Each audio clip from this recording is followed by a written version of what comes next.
नमस्कार। आज का मेरा विषय है श्रावण के पवित्र महीने में जो वरद लक्ष्मी व्रत किया जाता है वो कैसे करते हैं। इस विषय की जानकारी प्राप्त करने के लिए इस वीडियो को आखिर तक देखिए। चलो शुरुआत करते हैं। श्रावण का महीना पवित्र महीना माना जाता है। उसमें अनेक प्रकार के व्रतों को किया जाता है और उन व्रतों को करके आप खुद की प्रगति कर सकते हो। उसमें से एक व्रत है वरदा लक्ष्मी व्रत। वरदा लक्ष्मी यानी कि वरदान देने वाली लक्ष्मी। उनका पूजन करने से घर में सुख शांति समाधान बना रहता है।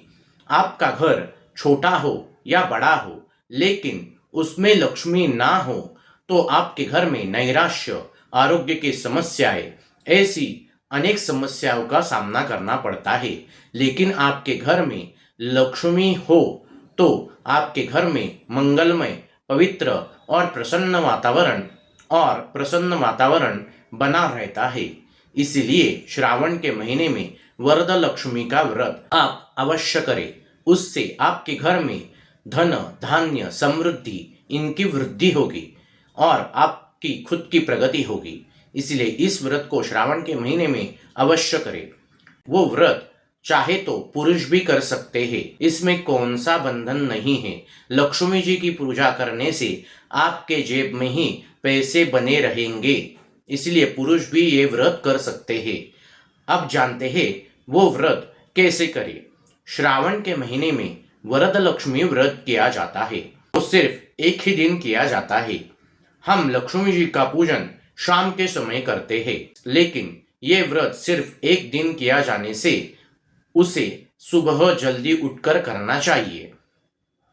अगर आप सुबह जल्दी उठते हो तो उसके बाद स्नान करें, स्वच्छ वस्त्र पहने, उसके बाद पूजा घर में जाकर बैठ जाए, जमीन के ऊपर आसन बिछाए। जिस जगह पर आप वरद लक्ष्मी व्रत को करना चाहते हैं उस जगह को गोमूत्र, गंगा जल या गुलाब जल से स्वच्छ कर ले। सामने चौकी रखे, उस पर वस्त्र बिछाए, पीछे की ओर लक्ष्मी जी का फोटो रखे।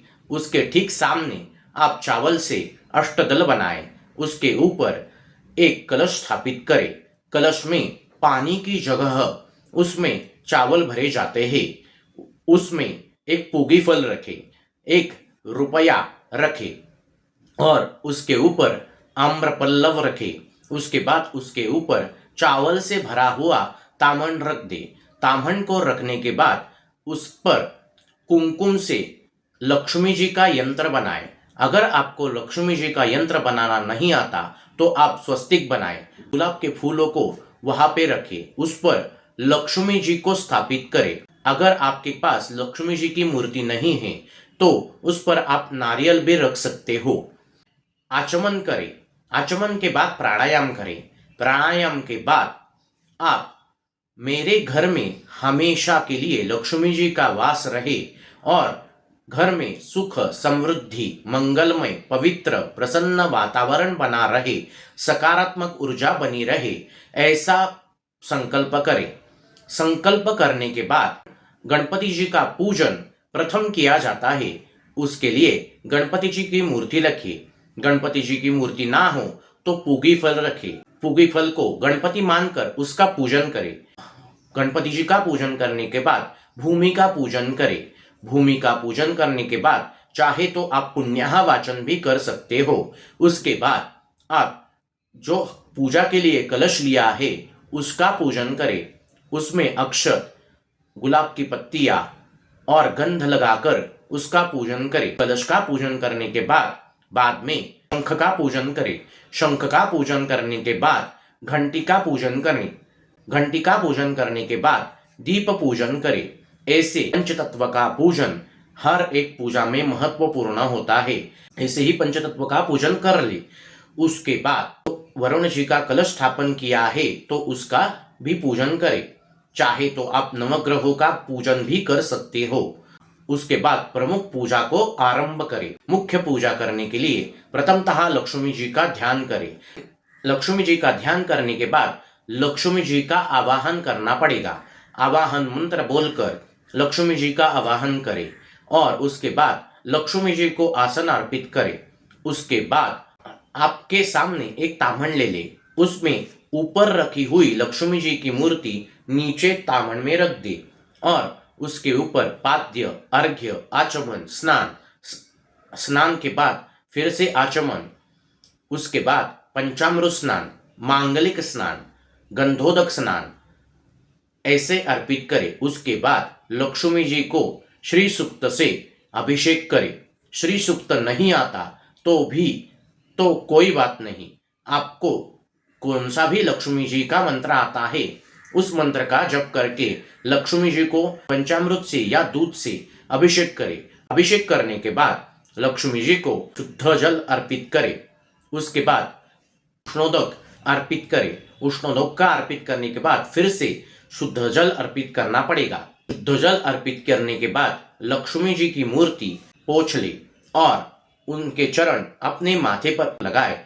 माथे पर लगाने के बाद उन्हें पुनः स्थापित करे, पुनः उस जगह पर स्थापित करे जहां पर हमने लक्ष्मी जी का यंत्र कुमकुम से बनाया है। और वहां पर स्थापित करने के बाद उन्हें कापसारी वस्त्र या प्रत्यक्ष वस्त्र, अगर आप साड़ी अर्पित करना चाहते हो तो साड़ी को अर्पित करें। उसके साथ एक खंड को रखें। अगर आपके पास साड़ी और खंड नहीं है, कापसारी वस्त्र अर्पित करें। उसके बाद लक्ष्मी जी को चंदन लगाए, हल्दी कुमकुम अर्पित करे, अत्तर लगाए, सुगंधित द्रव्य अर्पित करे, उनका श्रृंगार करे। गजरा हो तो गजरा अर्पित करे, पुष्पमाला अर्पित करे, फूलों से उन्हें सजाए। उसके बाद धूप और दीप दिखाए। उसके बाद नैवेद्य दिखाए। नैवेद्य को दिखाने के बाद आपके पास जो कौन सी भी फल उपलब्ध है उन्हें दिखाए। फलों को दिखाने के बाद नारियल को अर्पित करें। नारियल को अर्पित करने के बाद आप 2 नागवेली के पत्ते लेकर उसके ऊपर 1 रुपया रखे, उसके ऊपर पुगी फल रखे, बादाम खारीक हलकुंड को रखे और उसके ऊपर पानी छोड़ दीजिए। आप उनकी महानिरांजन और कर्पूर दीप दिखाकर आरती करें। आरती करने के बाद मंत्र पुष्पांजलि समर्पित करें। हमारे घर में धन धान्य समृद्धि सुख शांति समाधान हमेशा बना रहे ऐसी प्रार्थना उनको कीजिए और पूजा समाप्ति का उदक छोड़ दे। इस तरह अगर आप पूजा करते हो तो आपके घर में वरदा लक्ष्मी का आशीर्वाद हमेशा के लिए बना रहेगा। अगर ये जानकारी आपको अच्छी लगी हो तो चैनल को सब्सक्राइब करें, वीडियो को लाइक और ज़्यादा से ज़्यादा शेयर करें। और अगर आप कुंडली का या वास्तु का मार्गदर्शन मुझसे करवाना चाहते हो तो ले सकते हो। और अगर आप कौन सी भी पूजा अपने घर में करवाना चाहते हो तो मुझसे संपर्क करें। धन्यवाद।